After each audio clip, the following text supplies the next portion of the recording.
ज़मीन बिक गई और आईआईटी नहीं किया करेगा तो फिर कैसे होगा, कैसे इसका लाइफ चलेगा। मेरा पूरा 11th बर्बाद हो गया, अब क्या करें। इसलिए क्योंकि मेरा फिजिक्स बहुत अच्छा था, तो हम फिजिक्स का क्वेश्चन को टफ से टफ क्वेश्चन कोई बनाते थे, काफ़ी डेप्थ करके पढ़े थे फिजिक्स को। प्रॉब्लम फाइंड आउट कर लिए कि नीट वाले बच्चे को ही पढ़ाना है क्योंकि उनका फिजिक्स ज़्यादा वीक है। और आज के टाइम में इतना कॉन्फिडेंटली और इतना प्राउड से हम बोल सकते हैं कि इंडिया के जितने भी मेडिकल कॉलेज हैं, टॉप मेडिकल कॉलेज, सारे में मेरे स्टूडेंट पढ़ाए हुए हैं। कई क्वेश्चन इसमें नीट में पूछा जा चुका है। कुछ क्वेश्चन बहुत इंपॉर्टेंट है जो अभी तक नहीं पूछा गया, तो एक जगह पे कलेक्ट करना शुरू किए। आपको 650 प्लस स्कोर करना है तो मैक्सिमम क्वेश्चन आपको देखा हुआ एग्जाम में होना ही चाहिए। नेल्सन मंडेला का एक कोट है कि शिक्षा सबसे बड़ा हथियार है जिसे आप अपने जीवन और अपने भाग्य को बदलने में उपयोग कर सकते हैं। जी हाँ, ये मेरे जीवन पे पूरी तरह से लागू होता है। मैं एक किसान परिवार का लड़का आज करोड़ों रुपए अर्न कर रहा हूँ तो सिर्फ शिक्षा की शक्ति के कारण। हाय एवरीवन, मेरा नाम नितेश विद्यार्थी है। मैं एक आईआईटी ग्रेजुएट हूँ और आईआईटी धनबाद से बीटेक किया हूँ पेट्रोलियम इंजीनियरिंग में। सबसे पहले तो जो स्टॉक नीट को इस मंच पे बुलाने के लिए बहुत बहुत धन्यवाद। और इस मंच के माध्यम से मैं अपना पर्सनल जर्नी शेयर करना चाहता हूँ। तो मेरी जर्नी की शुरुआत होती है बिहार के एक छोटे से गांव श्रीपालपुर से। मैं 10th क्लास तक वहीं रहा। मेरा परिवेश गांव का था। मेरे पिताजी किसान खेतीबाड़ी करते हैं, तो हम लोग के गांव में उतना शिक्षा का ज़्यादा क्रेज नहीं था। तो हमारे टीचर बताते थे कि जो स्टूडेंट मैथ में अच्छे होते हैं वो आईआईटी का एग्ज़ाम देते हैं। हालांकि उनको भी आईआईटी के बारे में पता नहीं था, मुझे भी नहीं पता था, लेकिन मेरे माइंड में आ गया था कि आईआईटी कोई एग्ज़ाम होता है जिसको हमको बाद में जाके देना है। 10th क्लास में अपने स्कूल से हम टॉप किए, पढ़ने में थोड़ा ठीक थे और मेरे मैथ्स में 99% मार्क्स थे। अब 10th क्लास के बाद हायर एजुकेशन करने के लिए, आईआईटी का प्रिपरेशन करने के लिए शहर में जाना था, पटना कोचिंग करने के लिए। तो हमारे घर में इतना पैसा नहीं था क्योंकि जो किसानी खेती करते हैं उनके पास इतना सेविंग नहीं होता है। तो फिर पापा उस समय डिसाइड किए कि कोचिंग करने के लिए कुछ खेत और ज़मीन को बेच दिया जाए। लेकिन इस निर्णय का गांव वाले और रिश्तेदार काफ़ी लोग विरोध कर रहे थे, बोल रहे थे कि यदि ज़मीन बिक गया और आईआईटी नहीं किया करेगा तो फिर कैसे होगा, कैसे इसका लाइफ चलेगा। तो पापा बोले कि यदि कुछ पढ़ लिख जाएगा तो कुछ ना कुछ तो कर ही लेगा, वैसे भी खेती में खेत तो ज़्यादा है नहीं, तो कर क्या लेगा। तो फिर वो डिसाइड करके ज़मीन को बेचे और मुझे पटना भेजा पढ़ने के लिए। तो पटना जाकर कोचिंग में एडमिशन लिए और एक लॉज लिए जिसमें रहने के लिए रूम ले लिए लॉज में। लेकिन वहाँ का माहौल बहुत सही नहीं था वहाँ, लेकिन ये चीज़ हमको पता नहीं चला क्योंकि हम घर से बाहर गए थे पहली बार, तो बड़ा एलोन फील कर रहे थे, अकेला अकेला फील कर रहे थे। वहाँ बहुत दिक्कत हो रहा था, बहुत इमोशनल अटैच थे घर से। तो कोई भी बच्चा जो 10th क्लास करके अभी जब बाहर जाता है सर, जैसे कोटा दिल्ली जा रहा है, तो उसके साथ भी यही फेस होता है 10th के बाद, बड़ा अकेला फील करता है। तो वहाँ आसपास के परिवेश में जितने भी फ्रेंड होते हैं उसी को बनाने का कोशिश करता है। तो मेरा भी उस लॉज में जितने भी दोस्त थे, जितने भी फ्रेंड थे, उसी से फ्रेंडशिप किए। उसमें सीनियर भी थे कई लोग और उस तरह का जो परिवेश था पढ़ाई का बिल्कुल नहीं था। वहाँ क्रिकेट देखना, क्रिकेट मैच के बारे में सिर्फ बातें करते रहना, फिल्म देखना और टाइम पास करना। तो धीरे धीरे मुझे वो सब अच्छा लगने लगा क्योंकि घर से दूर थे, कोई ना कोई सहारा चाहिए था। तो यही सब दोस्त लोग था और पढ़ने का माहौल था नहीं, तो इसी परिवेश में ढलने लगे। धीरे धीरे मेरा पढ़ाई बिल्कुल ख़राब होते गया। लगभग 1 साल बीत गया। 11th के बाद मेरे कोचिंग में एग्ज़ाम हुआ तो मेरा बहुत ही परफॉर्मेंस ख़राब था। उस समय मेरे को रियलाइज़ हुआ कि 10th क्लास में हम इतना अच्छा स्टूडेंट हुआ करते थे और मेरा पूरा 11th बर्बाद हो गया, अब क्या करें। उसी से हमारे कोचिंग में कुछ स्टूडेंट थे जो कि दिल्ली जाना चाह रहे थे फिटजी में एडमिशन के लिए। तो मुझे भी थोड़ा थोड़ा लगता था कि ऐसा फाइनेंशियल कंडीशन होता तो मैं भी दिल्ली जाता और वहाँ फिटजी में एडमिशन लेता और यहाँ के माहौल से बाहर निकलता। तो ये बात मैं पापा को ऐसे बताया कि सब लोग मेरे जा रहे हैं, जो फ्रेंड जो कोचिंग वाले हैं, दोस्त लोग जा रहे हैं दिल्ली और यहाँ का माहौल भी सही नहीं है, ग्रुपिंग ऐसा हो गया है कि पढ़ाई नहीं हो रहा है। तो फिर 1-2 दिन का टाइम लिए, बोले कि सोचने का टाइम दो। सोचने के बाद बोले कि ठीक है, जो ज़मीन और बच रहा है उसमें से भी कुछ बेच देते हैं और तुमको दिल्ली भेजते हैं। उस समय हमको बहुत ख़राब लगा क्योंकि यदि हम साल भर का यूटिलाइजेशन अच्छे से किए होते तो शायद ये ज़मीन बेचने का नौबत नहीं आता। लेकिन फिर अब वापस 1 साल तो बैक नहीं जा सकते थे, अब जो समय है इसी का इस्तेमाल करना है। तो फिर पापा ज़मीन को बेचे और मेरे को दिल्ली भेजे। दिल्ली फिटजी में एडमिशन लिए और कटवरिया सराय, जो दिल्ली आईआईटी दिल्ली के पास में कटवरिया सराय एक जगह है, वहाँ पे हम हॉस्टल लिए पढ़ने के लिए। वहाँ हॉस्टल का माहौल बहुत ही अच्छा था। वहाँ जाने के बाद देखिए कि सारे स्टूडेंट सीरियस थे, लेकिन मेरे पास ये सब प्रोसेस करने में, ज़मीन बेचने में 1 साल तो पहले निकल गया था और ज़मीन बेचने का ये सब जो प्रोसेस होता है इसमें 2-3 महीना और निकल गया।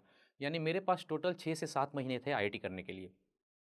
तो उस समय मेरे को पता नहीं चल रहा था कि 6-7 महीने में आईआईटी कैसे निकाले। तो आईआईटी दिल्ली का, चूँकि कैंपस के जस्ट बाहर कटबेड़िया सराय है, तो आईआईटी दिल्ली के एक सीनियर हमको मिल गया वहाँ।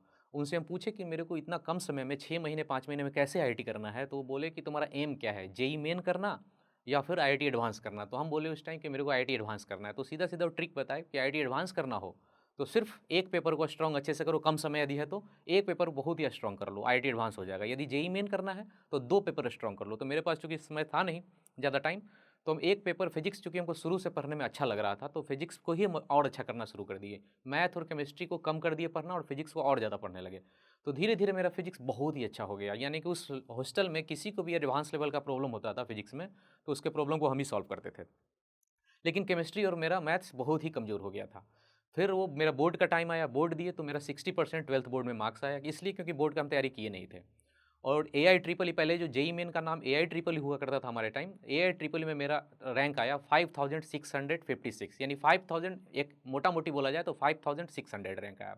फिर उसके कुछ दिन के बाद आईआईटी एडवांस होना था। मेरा आईआईटी में चूँकि मेरा फिजिक्स बहुत अच्छा था, तो मेरे को कॉन्फिडेंस था कि एक पेपर निकाल लेंगे, बाकी 2 में कट ऑफ कर लेंगे। फिर एडवांस हम दिए, एडवांस में मेरा रैंक आया 2600। तो यहाँ पे एक सोचने वाला बात है कि जेईई मेन में रैंक था 5600 और एडवांस में रैंक आया 2600। 3000 रैंक का जो फासला हुआ, ये कैसे किए हम? यानी कि हम 3000 बच्चे को पीछे करके आईआईटी एडवांस में हुए। इसलिए क्योंकि मेरा फिजिक्स बहुत अच्छा था, तो हम फिजिक्स का क्वेश्चन को टफ से टफ क्वेश्चन कोई बनाते थे, काफ़ी डेप्थ करके पढ़े थे फिजिक्स को। तो एआई ट्रिपल ई में मेरा रैंक 5600 आया और आईआईटी एडवांस में मेरा रैंक 2600 आया। आईआईटी के बाद मैं घर को बताया, घर में पापा को सबसे पहले बताया कि मेरा आईआईटी में हो गया है, तो पापा बहुत ही ज़्यादा खुश हुए। पहली बार पापा इतने ज़्यादा खुश हुए कि जो ज़मीन बेचे थे वो फ्रूटफुल हो गया और पूरे गाँव वाले आके उनको बधाई देने लगे, तो बहुत ही अच्छा महसूस किए। इस बात से हमको बहुत ज़्यादा खुशी हुआ। फिर आईआईटी का काउंसलिंग हुआ और उस रैंक पे 2600 रैंक पे पता की कि कौन सा ब्रांच, कौन सा कॉलेज लेना है। तो उस समय आईएसएम धनबाद नाम था, अभी आईआईटी धनबाद नाम हो गया है। उसमें सबसे जो बेस्ट ब्रांच था पेट्रोलियम था। हालाँकि अभी के टाइम में कंप्यूटर साइंस हो गया है, लेकिन उस टाइम सबसे बेस्ट ब्रांच पेट्रोलियम हुआ करता था। उस ब्रांच में मेरा एडमिशन हो गया, क्योंकि पेट्रोलियम में सबसे ज़्यादा प्लेसमेंट हुआ करता था और जब सबसे ज़्यादा सैलरी, सबसे ज़्यादा हाईएस्ट पैकेज उसी में लगा करता था। फिर मैं कॉलेज में चला गया, कॉलेज लाइफ़ को एन्जॉय करना शुरू किया। थोड़ा पैसे की प्रॉब्लम थी स्टार्टिंग में, तो एजुकेशन लोन आसानी से मिल गया। आईआईटी कॉलेज के लिए आसानी से एजुकेशन लोन मिल जाता है। फिर अपना जर्नी, कॉलेज का जर्नी शुरू किए, कॉलेज लाइफ़ को बहुत एन्जॉय किए। एक बार मूवी देख रहे थे दिल चाहता है, तो उसमें देखते हैं कि 3 दोस्त, 3 फ्रेंड मुंबई से गोवा एक ट्रिप पे जाते हैं। तो हम लोग भी इस तरह से सोचते-सोचते हम लोग डिसाइड करते हैं, हँसते-हँसते ही छोटा-सा सपना देखते हैं कि एक दिन हम लोग के पास भी जब पैसा हो जाएगा, तो मर्सिडीज़, अपनी मर्सिडीज़ से मुंबई से गोवा जाएँगे। और उस समय ऐसा नहीं लगता था कि ये कुछ सपना पूरा होगा या कुछ भी, ऐसा बचपना में हम लोग देख लिया, बड़ा अच्छा लगता था इस तरह बात करना। फिर बीटेक हम लोग का कंप्लीट हुआ, सब अपने-अपने जगह पे चले गए, सब लोग का जॉब लग गया। जॉब लगने के 3 साल बाद फिर से वापस हम लोग मुंबई मिले और मुंबई अपनी मर्सिडीज़ कार से मुंबई से गोवा गए। यानी कि अपना जो सपना देखे थे, वो पूरा का पूरा ट्रिप पे पूरा हो गया। यानी जो बचपना में जो सपना देखे थे, वो रियल लाइफ़ में आ गया है। फिर उसके बाद अपना-अपना जर्नी में सब लोग आगे बढ़े और आज प्रेज़ेंट टाइम में तीनों लोग अपने-अपने जगह पे, अच्छे जगह पे हैं। करोड़ों का अर्न कर रहे हैं सब लोग और उसमें दीपक थोड़ा-सा ज़्यादा कर रहा है। वो मलेशिया में एक बड़ी-सी कंपनी का सीईओ बन चुका है, उसका 20 करोड़ का पैकेज है अभी। तो कहने का मतलब ये है कि सब अपने-अपने लाइफ़ में अच्छा कर रहे हैं। हम लोग का मिलना थोड़ा कम हो रहा है, साल में 1 या 2 ही बार मिल पाते हैं, ज़्यादा नहीं मिल पाते हैं। फिर उसके बाद कुछ दिन जॉब करने के बाद मेरा मन किया कि हम यूपीएससी का प्रिपरेशन करें। तो मैं यूपीएससी के फील्ड में चला गया। यूपीएससी में 2 साल प्रिपरेशन किया, इंटरव्यू तक गया, लेकिन फाइनल सिलेक्शन नहीं हुआ। लेकिन मेरे पास इतना पेशेंस नहीं था कि और भी अटेम्प्ट लें। तो उस समय हम डिसाइड किए कि मेरे को अब क्या करना चाहिए, वापस जॉब में जाना चाहिए या कुछ नया ट्राई करना चाहिए। तो चूँकि मैं जब से आईआईटी और यूपीएससी कर रहा था, मेरा फिजिक्स काफ़ी अच्छा था, तो मेरे को समझाना, पढ़ाना ये काफ़ी अच्छा लगता था। तो उस समय डिसाइड किया कि मेरे को नया चीज़ ट्राई करना चाहिए और टीचिंग प्रोफेशन में जाना चाहिए। तो मैं पढ़ाने का सोचा कि फिजिक्स को ही पढ़ाऊँगा। तो अब मेरे पास ये था ऑप्शन कि आईआईटी के लिए पढ़ाऊँ या फिर नीट के लिए पढ़ाऊँ। तो उस समय देखिए कि समस्या सबसे ज़्यादा कहाँ है, किस बच्चे को ज़्यादा समस्या है। तो देखिए कि जो नीट वाले बच्चे होते हैं, उनका मैथमेटिक्स बैकग्राउंड होता नहीं है, इसीलिए उन लोगों को फिजिक्स में ज़्यादा समस्या है। और यदि देखें तो 20 लाख बच्चे यदि आईपीआर होते हैं, 20-21 लाख, तो उसमें से लगभग 20 लाख बच्चों को फिजिक्स में ज़रूर दिक्कत होता है। तो अपना प्रॉब्लम फाइंड आउट कर लिए कि नीट वाले बच्चे को ही पढ़ाना है, क्योंकि उनका फिजिक्स ज़्यादा वीक है। आईआईटी वाले बच्चे तो फिर भी मैथमेटिक्स बैकग्राउंड के होते हैं तो कर लेते हैं, लेकिन नीट वाले नहीं करते हैं। तो मैं डिसाइड किया कि नीट वालों को ही पढ़ाऊँगा। अब उसके बाद पढ़ाने से पहले मेरे को एनालिसिस ज़रूरी था कि इसमें स्टूडेंट का लेवल क्या होता है और पेपर का लेवल क्या होता है, किस तरह से हम पढ़ाएँ ताकि ज़्यादा से ज़्यादा बच्चा स्कोर करे। तो नीट वाले बच्चे जो है उसका एनालिसिस करने से साफ-साफ क्लियर हो गया कि 10th में चूँकि इनका मैथमेटिक्स बहुत अच्छा नहीं था, इसलिए बायोलॉजी लिए हैं। तो ये तो समझ में आया कि इनका मैथमेटिक्स थोड़ा ठीक कराना पड़ेगा, खास करके डिफरेंशिएशन, इंटीग्रेशन, छोटा-छोटा पार्ट उनका ठीक कराना पड़ेगा। दूसरा, नीट पेपर का जब एनालिसिस किए, तो नीट पेपर के एनालिसिस करने पे हमको यही दिखा कि नीट का कोई भी क्वेश्चन खास करके फिजिक्स में नया नहीं पूछा जाता है, सारा प्रीवियस ईयर से पूछा जाता है। लेकिन प्रीवियस ईयर में किस-किस एग्जाम का पूछा जाता है उसका एनालिसिस किए, तो हम देखें कि एआईपीएमटी जो पहले all India pre medical test बोला जाता था, अभी नीट बोला जा रहा है, उसके साथ-साथ सीएमसी हो गया, जिपमर, बीएचयू, खास करके साउथ इंडिया के स्टेट का एग्जाम का केरला, तमिलनाडु और कर्नाटका का बहुत सारा क्वेश्चन नीट पूछ रहा है। तो एक चीज़ तो पता चल गया कि नीट वाले बच्चों को यदि कराना है फिजिक्स, तो ये जितने भी स्टेट हैं सबके प्रीवियस ईयर को कराना ही पड़ेगा। लेकिन इतना संभव नहीं था। यदि सारे स्टेट के क्वेश्चन को 20 साल का क्वेश्चन देंगे तो लाखों क्वेश्चन हो जाता है। उन लाखों क्वेश्चन को करवाया नहीं जा सकता है। तो फिर बच्चे कैसे करें, क्योंकि नीट में क्वेश्चन 50 होते हैं, उसमें 45 करने होते हैं। यानी कि 50 क्वेश्चन में 45 करने के लिए 50 क्वेश्चन को पढ़ना ज़रूरी है, ताकि आप डिसाइड करें कि इसको छोड़ना है, इसको बनाना है। यानी कि 50 क्वेश्चन पढ़ना तो पढ़ना ही है और उसमें 45 बनाना है। आपको 1 मिनट मैक्सिमम टाइम मिलता है। 1 मिनट से ज़्यादा टाइम आप ले रहे हैं तो आपका सिलेक्शन फिर दिक्कत होगा क्वेश्चन बनाने में। तो मेरे को ये लगा कि यदि सारा क्वेश्चन नया मिला एग्जाम में, न्यू क्वेश्चन मिला, तो बच्चा नहीं कर पाएगा 1 मिनट में। तो उसके लिए क्वेश्चन आपको देखा हुआ आना चाहिए। तो ज़रूरी है कि ये जितने भी प्रीवियस ईयर के क्वेश्चन है, लाखों क्वेश्चन, उसको देखा हुआ होना चाहिए। लेकिन ये तो पॉसिबल नहीं था। तो फिर हम रिसर्च किए कि क्या करें। तो 3 से 4 साल लगभग हम रिसर्च किए इस पे कि इस सब सारे लाखों क्वेश्चन को कैसे कलेक्ट किया जाए। तो हर एक स्टेट का जितना भी प्रीवियस होता है सबका हार्ड कॉपी मंगाए और उसको स्टडी करना शुरू किए। तो देखिए कई क्वेश्चन इसमें नीट में पूछा जा चुका है। कुछ क्वेश्चन बहुत इंपॉर्टेंट है जो अभी तक नहीं पूछा गया, तो एक जगह पे कलेक्ट करना शुरू किए। यानी जितने भी ये स्टेट के क्वेश्चन थे सारे को जमा कर एक कलेक्शन किए और उसको एक बुकलेट के फॉर्मेट में डाल दिए। अब बुकलेट में क्वेश्चन ज़्यादा नहीं है, बहुत ही कम प्रिसाइज करके डाला गया है। और इसमें से देखा गया है कि पिछले 5 सालों से लगभग 90 to 95% क्वेश्चन नीट में आना शुरू हो गया, क्योंकि ये सब प्रीवियस ईयर का ही क्वेश्चन है और ये बहुत इंपॉर्टेंट सिलेक्शन किया गया है। और इसका प्रूफ अपने यूट्यूब चैनल इजी फिजिक्स पे 4 साल का दिए हैं, 2020, 21, 22 और 23 का बुकलेट वाइज बताए हैं कहाँ से क्वेश्चन आए, 90 to 95% क्वेश्चन। इस बार नीट 2023 में 45 question out of 50, 45 question direct note booklet से आ गए हैं। तो ये तो हो गया कि बुकलेट का क्वेश्चन अब प्रिसाइज करिए तो बच्चे के लिए आसान हो गया कि सिर्फ बुकलेट बनाना है। अब नीट का पढ़ाई करने का जो एनालिसिस किए 3 साल, उसमें हमको यही दिखा कि हम 3 स्टेज में पढ़ाने का शुरू किए कि कैसे 3 स्टेजेस में इसको पढ़ाया जाए ताकि बच्चे को आसान हो। तो सबसे पहला स्टेज है कॉन्सेप्ट को बिल्कुल क्लियर और आसान भाषा में समझना, बुकिश नहीं, बुकिश लैंग्वेज में बिल्कुल नहीं समझना। उसको कॉन्सेप्ट जो है फिजिक्स का उसको आसान भाषा में और अच्छे तरह से समझना। दूसरा स्टेप है न्यूमेरिकल को जब सॉल्व करना तो 1 मिनट के अंदर सॉल्व करना। और तीसरा स्टेप है कि मैक्सिमम क्वेश्चन एग्जाम में देखा हुआ हो। आपको 650 प्लस स्कोर करना है तो मैक्सिमम क्वेश्चन आपको देखा हुआ एग्जाम में होना ही चाहिए। जो भी बच्चे अभी के टाइम में 680 690 जो स्कोर कर रहे हैं उनका 80%, 80 to 90% क्वेश्चन देखा हुआ होता है। तो देखा हुआ क्वेश्चन तो होना ही चाहिए। तो 3 स्टेज में अपने पढ़ाई को बांट दिए। पहले तो इजी वे में कॉन्सेप्ट को समझाना और अच्छे तरह से समझाना। दूसरा क्वेश्चन बनाना, तो बहुत ही शॉर्ट ट्रिक और एलिमिनेशन मेथड से, ताकि 1 मिनट में क्वेश्चन सॉल्व हो। और तीसरा जो स्टेजेस था कि बुकलेट एक जगह मैक्सिमम क्वेश्चन देखा हुआ हो तो बुकलेट के फॉर्मेट में उसको कन्वर्ट कर लिए। तो बुकलेट के बारे में तो डिस्कस कर ही चुके हैं। यानी 100 क्वेश्चन में आप मैक्सिमम 40 to 50% क्वेश्चन को कर सकते हैं बाकी क्वेश्चन पढ़ के। लेकिन 40 to 50% क्वेश्चन भी हो जाए आपका तो टाइम तो सेव हो गया ना। तो यानी कि बाकी क्वेश्चन पे आपको अच्छा खासा समय मिल जाएगा, 1 मिनट से ज़्यादा भी दे सकते हैं। तो शॉर्ट ट्रिक्स एलिमिनेशन मेथड हालांकि इतना छोटा सा बात नहीं कि इसको कैसे हम यहाँ पे समझाएं, काफ़ी 2 से ढाई महीना आपको टाइम लगेगा। लेकिन यहाँ पे छोटा सा बात एक से एग्जाम्पल से बताते हैं। जैसे 1 से लेकर 9 तक कोई डिजिट आपको सोचने के लिए कोई बोले, देखिए ह्यूमन साइकोलॉजी पे बेस्ड होता है। जो एलिमिनेशन मेथड होता है एक ह्यूमन साइकोलॉजी पे बेस्ड होता है। जैसे कोई आपसे बोले 1 से लेकर 9 तक में कोई भी डिजिट सोचिए, तो सब लोग अपने अपने मन हिसाब से सोचे होंगे। मान लेते हैं कि आप 4 सोचे हैं, 4, तो 4 ऑप्शन को कोई ऐसा सोचा क्या ग्रेटर देन 3, क्योंकि ग्रेटर देन 3 भी 4 हो सकता है। तो कोई भी बच्चा, कोई टीचर, कोई इंडिया का आदमी ऐसा सोच ही नहीं सकता कि ग्रेटर देन 3 को भी 4 बोला जा सकता है। यानी कि ऑप्शन में यदि ग्रेटर देन लेस देन है, इनइक्वलिटी है, तो समझिए कि 100% वहीं पे छुपा हुआ है। 50-50 तो ऑप्शन यहीं पे आ जाएगा। यदि समझ करिए ऑप्शन आपको इस तरह से 2, 3, ग्रेटर देन 3, लेस देन 3, तो इसमें ग्रेटर और लेस देन जो इनइक्वलिटी लगा है 100% यहीं पे आंसर होगा। चलिए फिर से ट्राई करते हैं। 1 से 9 तक के बीच में कुछ भी आप सोचिए। आप जो भी सोचे होंगे कोई भी रूट नहीं सोचे होंगे, रूट 3, रूट 5, रूट 7 कोई नहीं सोचे होंगे, क्योंकि रूट सोचना आम आदमी के बस का बात नहीं है। ये बहुत ही ज़्यादा आईक्यू चाहिए रूट सोचने के लिए। इसका मतलब ये हुआ कि किसी भी ऑप्शन में रूट यदि है तो सोचा हुआ नहीं है, रियल आंसर है। यानी किसी भी ऑप्शन में आपको रूट दिखे, जैसे लिखे ऑप्शन ऐसा रहे 2, 3, रूट 2, 1/√2, यानी रूट 2 और 2 जो लिखा हुआ है यहीं पे आंसर छुपा हुआ है। तो इस तरह से बहुत छोटा सा एग्जाम्पल दे रहे हैं क्योंकि आपका ज़्यादा समय नहीं ले। 2 से ढाई महीना में एलिमिनेशन टेक्निक पे आप मास्टरी कर सकते हैं बिल्कुल। और पूरे फिजिक्स में आप अप्लाई कर सकते हैं, समय कम आपका लगेगा, क्वेश्चन बन जाएगा। और फिजिकल केमिस्ट्री में भी आपको फायदा होगा।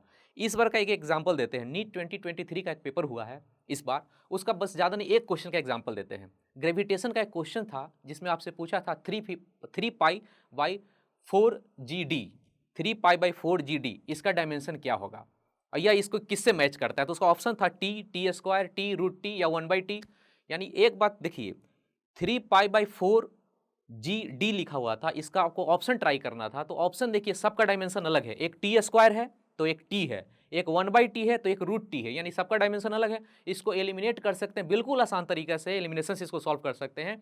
सिर्फ देखिए 4π का कोई डायमेंशन नहीं, जी का डायमेंशन निकाल लीजिए फट से, और एम है, एम का डायमेंशन डाल दीजिए, काटिए, तुरंत आंसर आ गया।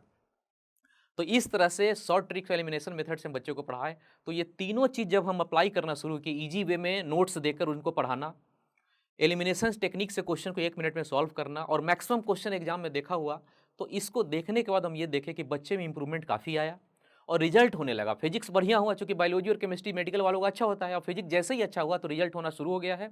और आज के टाइम में इतना कॉन्फिडेंटली और इतना प्राउड से हम बोल सकते हैं कि इंडिया के जितने भी मेडिकल कॉलेज हैं, टॉप मेडिकल कॉलेज, सारे में मेरे स्टूडेंट पढ़ाए हुए हैं, चाहे वो ऑनलाइन कनेक्टेड हो या ऑफलाइन कनेक्टेड हो या जूम के थ्रू मेरे से कनेक्टेड हो, किसी न किसी वे में हमसे कनेक्टेड हैं और सब मेडिकल कॉलेज में चले गए हैं।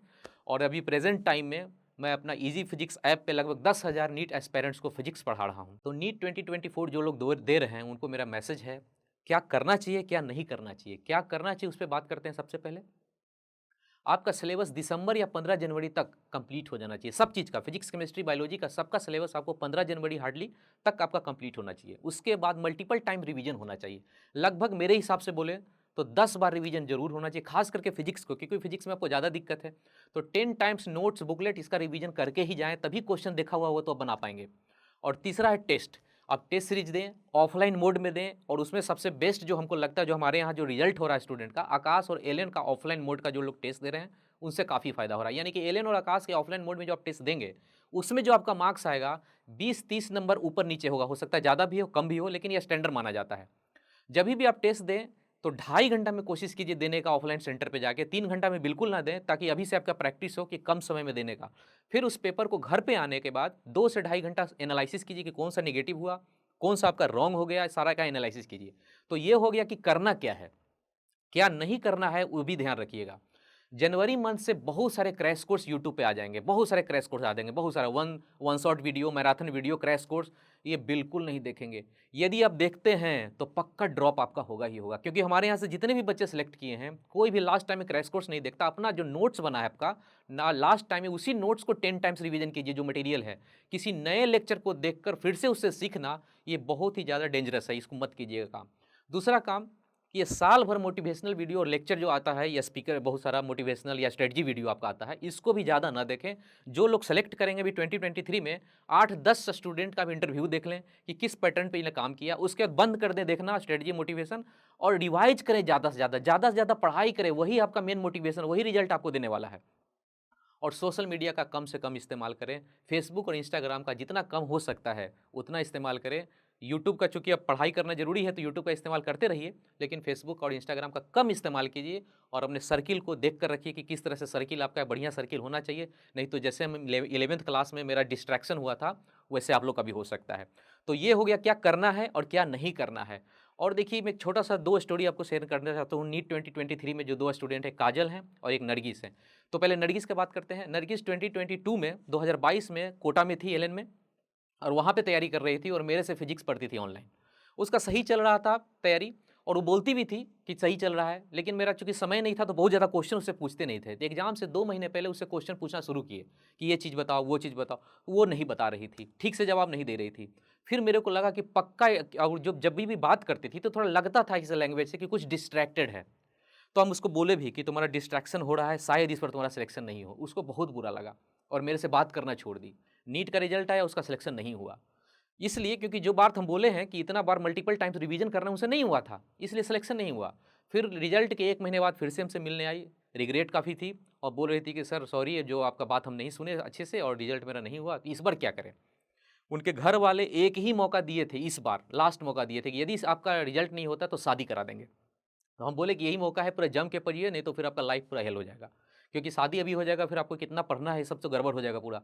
तो बोले कि ठीक है, जैसे बोलेंगे हम पढ़ेंगे। तो पूरा का पूरा इस टाइम, पूरा का पूरा जो हम बोले हैं स्ट्रेटजी, जैसे अभी जो बताया, यूट्यूब देखना छोड़ दिए, लास्ट में जो आपके पास मटेरियल उसी को पढ़ना, रिवीजन करना, लाइब्रेरी में ज़्यादा से ज़्यादा वो टाइम अपना देना शुरू किए और बहुत ज़्यादा रिवीजन किए, यानी कि 10 से 15 बार लगभग रिवीजन किए और टेस्ट दिए। टेस्ट में अच्छा मार्क्स आने लगा और इस बार रिजल्ट हो गया उनका 645 है। इस बार के रिजल्ट में आपको दिखेगा उनका, नरगिस नाज नाम है उनका, और दूसरा शेयर करना चाहते हैं छोटा सा स्टोरी काजल का।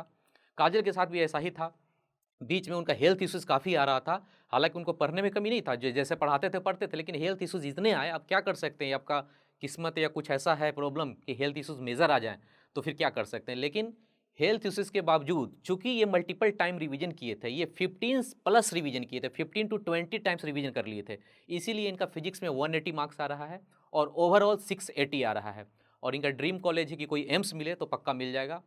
तो इस तरह से आप लोग यदि भी इस तरह से सीखे हैं इन सब बच्चों से, तो आप लोग भी काम अच्छे से कीजिए और पक्का आपका रिजल्ट होगा। असल में मेरे गाँव में कहावत है कि ऐसा वक्त लाओ कि जो लोग तुम्हें ताने मारने में अपना वक्त देते हैं, वो तुमसे मिलने के लिए तुमसे वक्त लें। मुझे सुनने के लिए धन्यवाद। जो लोग को फ़ायदा हुआ इससे, तो जो स्टॉक नीट को सब्सक्राइब करें और कुछ कमेंट करें। यदि आपको लगता है कुछ फ़ायदा हुआ तो कमेंट भी कर सकते हैं। ठीक है, अपनी बातों को मैं समाप्त करता हूँ यहीं पे।